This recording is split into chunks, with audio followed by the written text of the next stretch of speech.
Back once again in time for our Neblet Beard and Arsenal Legal Difference segment. This is attorney Wes Gralapp. We're going to kind of focus on safety during the Christmas season. And I see Santa left you a candy cane. That was awfully sweet of him. One of my childhood favorites. I'm so happy that I'll have this. I love the candy canes too. Hopefully he'll leave some at the front desk for everybody. Hopefully we'll all get them in our stockings as opposed to coal. That's a good, let's hope. We can only hope, Wes. That's right. You don't want to spoil the Christmas season. Absolutely not. With an unfortunate accident. Yeah, and it's very important to be aware of your situations during Christmas and it's in the holidays. And it's not just a car accident, right? I mean, you want to make sure your tires are aired up. You want to avoid having flat tires. You know, one of the things that we see sometimes in Louisiana is that our windshields will freeze over. Right. And when that happens, you know, the first thing you do is go get a pot of hot water and you pour it on there, and the next thing you know, you crack your windshield. So just use good common sense and prepare yourself to get on the road, especially over the last few days. We've had a lot of bad weather. Right. And it's very, very cold right now. So, you know, just be aware of what you're doing and take your time when doing it. And over the last couple of weeks, we've also had some really foggy weather in the mornings to begin your day.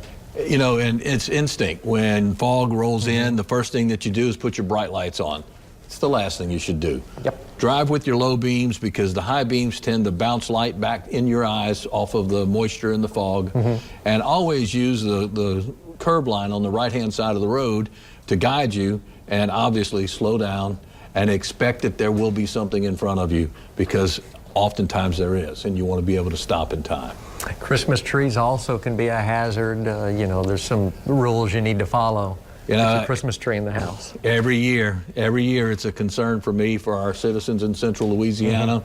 Some people have their space heaters where their trees are located. Some people have them near fireplaces. You know, let's not worry about having the best picture of the tree in the fireplace. Let's worry about having the house not burned down. You know, and also those power outlets that you have associated with the Christmas tree. Yeah. You know, Clark Griswold from Vacation is not the best example of how to light a Christmas tree. You know, you want to make sure that you only use the number of plugs and the outlets that are available, and just always be aware that a fire hazard is a bad hazard. Yep, and pet safety too. You know, there's a few things. Pets. Yeah, mistletoe is obviously toxic to animals, and you don't want them chewing on those types of things. You know, and as far as chewing goes, one of the things that you want to really take care of is your children's toys. Yep. Young children, it's natural for them to put objects in their mouth. Anything under the size of a quarter or a 50-cent piece is something that is a choking hazard.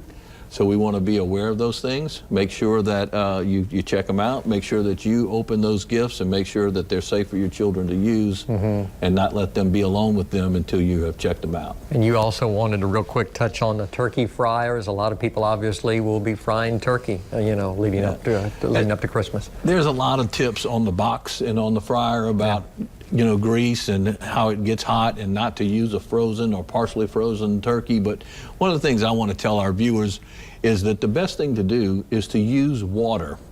Submerge your turkey in the pot in water and know where the level of the water comes up, and then that's how you'll know how much grease to use. And that way you won't overfill your pot. If you don't overfill your pot, you've eliminated a large risk of getting that grease splattering out. And by all means, don't fry your turkey in flip-flops or any other open toe shoes. You know, use some common sense about things, and take your time. Time always allows for good safety practices. Don't get in a rush.